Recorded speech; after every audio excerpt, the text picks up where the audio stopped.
If you had progressive Democrats and nationalist Republicans working together, let's say to compel the release of the Epstein files, what kind of approval rating do you think that has? 90%? And what if they got together and they opposed foreign aid to Israel? What approval rating do you think that would have? 90%? What if they got together and worked on the basis of a common interest? Do you think that that Republicans or independents running under that brand, do you think that that would become more popular or less popular over time? 4 becomes 8, 8 becomes 16. It snowballs. And we need to propel someone into the White House that is just a populist. And here's where we're going to have to give. This is going to be the compromise. Very simple. The left has to give up immigration. That's simple. The left is going to have to give up. Look, we can have equity and we can have equality in the country. We can have civil rights. We can have all those things.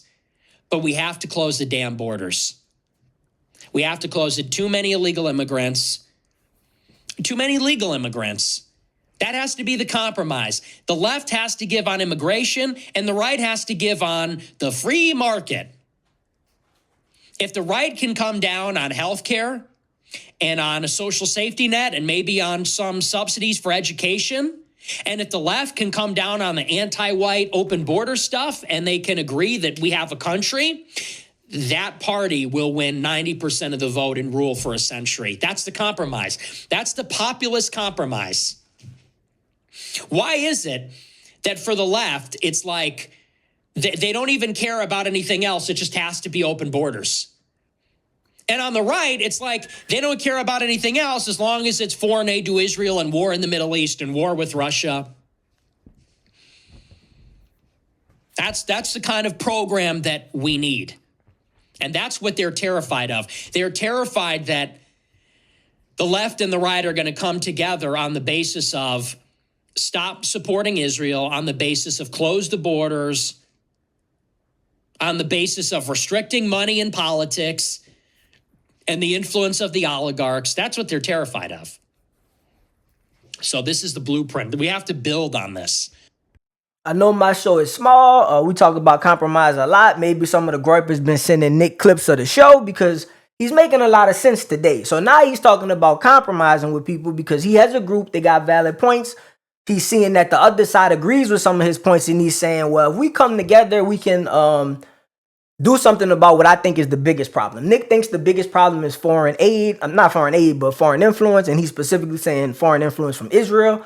I do think we have too much foreign influence from Israel. I'm also interested in finding out if there's other foreign influence. But I see how the left and the right agree on this issue, at least with the younger generation, the far left and the far right. So I do think it would be wise of them to come together where they do agree, because just in general, I believe that compromise would make the country stronger. And if they come together on this issue, like he's saying, and some of the issues that they, whether it's the free market for the right, or whether it's, he said immigration, but the left has more issues than immigration that they care about. But if they come down on some of those issues, maybe even come down with some of the DEI issues, maybe come down with some of the feminist issues, right? You can still have your points and your things that you want protected, but maybe you don't have to go so hard and push so many policies that are overtly just for your group, right? So a lot of the people on the left have for years and years said it was too much Christianity being pushed, which I don't agree with. Too much white male dominance being pushed, I also don't agree with, etc.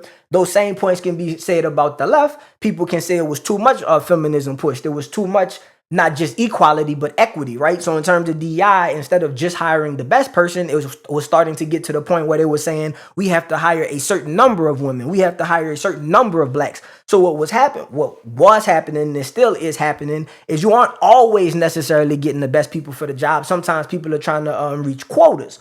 So I can see where some of the things that the left was pushing for, they were going overboard. So outside of just immigration, if they come down, like he said, it's a compromise. If the left comes down with some of the things they're trying to get and the right agrees to come down with some of the things they were trying to get, Nick is saying that it could be 90% agreement. I don't know if it would be that high, but I do know Mace, it would make America strong for everybody, because then everyone's voice would be being heard. We wouldn't be screaming at each other as much, and we could focus on some of the issues we do have. So to bring up what Lauren Ingram said when she was talking to Trump, they were saying, well, we have to focus on education or making sure our people are strong with intelligence and able to compete with the world. Well, if we were putting our heads together trying to figure out ways to educate our American citizens, we would have a better chance of keeping up with East Asia, so we wouldn't have to bring in the immigrants. So we got to start somewhere. If we already understand that the East Asians are a little bit more advanced right now, they're a little bit better with technology and science innovation. If we know about it, we just got to focus and put our resources behind that. Programs, time, etc., and figure out what we can do. Because as Americans, we can compete. We can't just give up and say, well, we're going to open the border to immigrants so that they can do certain low-skilled jobs. And we're going to open the border to H-1B visa immigrants so they can do high-skilled jobs. Like, as American people, I believe in us. I believe that we're the greatest country. We already have a diverse community. We're just as capable as anybody else.